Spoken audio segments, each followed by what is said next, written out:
এখন তোমাদের যে ভয়েস চেঞ্জগুলো যে করা হয়েছে কিনা, তার আমি কিছু ওখানে কী করবো, টাচ দেবো বোর্ডের মধ্যে, ঠিক আছে? এবার এই টাচ থেকে তোমাদের বলতে হবে সেন্টেন্সটা কোন টেন্সের মধ্যে রয়েছে, সাবজেক্ট কোনটা রয়েছে, ভার্ব কোনটা রয়েছে, অবজেক্ট কোনটা রয়েছে, ঠিক আছে? এই জিনিসগুলো কিন্তু প্রত্যেককে আমি জিজ্ঞাসা করবো, সবাই বলার একটু চেষ্টা করবেন। দেখো এর কোশ্চেন দিচ্ছে এখন ভয়েস চেঞ্জ।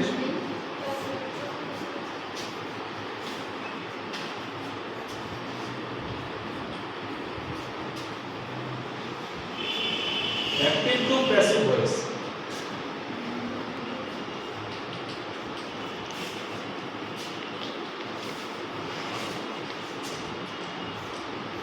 এটা অ্যাক্টিভ ভয়েস আছে, ঠিক আছে?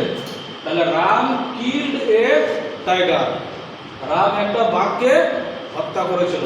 এটা কোন টেন্সের মধ্যে রয়েছে সেন্টেন্সটা বলো? Past indefinite tense. গুড, এই পাস্ট ইনডিফিনিট টেন্সের মধ্যে রয়েছে, ঠিক আছে? কি করে বোঝা গেল?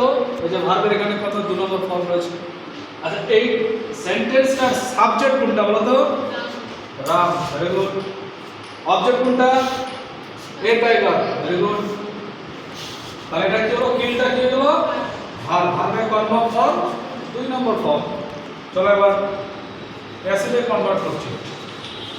তাহলে অবজেক্ট যা আছে সেটাকে প্রথমে লিখলে সেটা সাবজেক্ট হয়ে গেল। এটা আছে ছোট হাতের এখানে কিনা, তাহলে এখানে কি যাবে? বড় হাতে। স্টার্টিং যেটা সেন্টেন্স রয়েছে তার প্রথম অক্ষরটা কি করতে হবে? বড় হাতে লিখতে হবে, যেটা রুলস। তাহলে কি হলো? এক টাইগার। এই টাইগার কত বছর হলো? 1 বছর। 1 বছরের জন্য কি বসে? ওয়াজ। গুড, এই টাইগার ওয়াজ। কিল্ড এর 3 নম্বর ফর্ম ওটাই, 2 নম্বর ফর্ম ওটাই, ঠিক আছে? তাহলে হলো কিল। তাহলে হলো এই টাইগার ওয়াজ কিল। রাম থাকলে কি হবে? বাই রাম। রামের আগে যদি একটা প্রিপজিশন বসবে, সেই প্রিপজিশনটা কি হচ্ছে? বাই। এটা একটা নাউন, যার কারণে এখানে অক্ষরটা কি হলো? প্রথম অক্ষরটা বড় হবে, ঠিক আছে? তাহলে এই হলো অ্যানসার, এই tiger was killed by Ram. বুঝা গেল সবাই?